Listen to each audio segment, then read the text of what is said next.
అరే అప్పటి నుంచి శబ్దం శబ్దం అనుకుంటున్నా మర్చిపోతున్నా. ఇంకో చిన్న ముచ్చటున్నది చూసేద్దాం పాన్లి. ఆహా, మాజీ మంత్రి మల్లన్న మళ్ళోసారి స్కూటర్ ఎక్కిండు కదా, పారదంద మల్లగిట చాలు చేసిండు అయ్యేందా అనుకునేరు. మేడ్చల్ జిల్లా బోడుపల్ల ఓ ప్రోగ్రాం ఉంటే పోయిండట మల్లన్న. ఇక ఆ కార్యం ఓడగొట్టుకొని కారు ఎక్కుదామని బయటికి వస్తే బాటంటగా అన్న పాల డబ్బాలు స్కూటర్ మీద పెట్టుకొని పోతున్నాడట.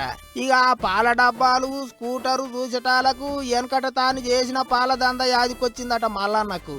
అర్రే ఒకప్పుడు నేను కూడా గిట్టనే పాల డబ్బాలు స్కూటర్ మీద పెట్టుకొని తిరిగేది కదా అని అన్ని ఆదికొచ్చినాయట. అందుకే ఎమ్మటే బండి మీద పోతున్నగా అన్నను ఆపి గిట్ల స్కూటర్ ఎక్కి కూకొని సంబరపడ్డాడు. పోటుపోలు దిగిండు.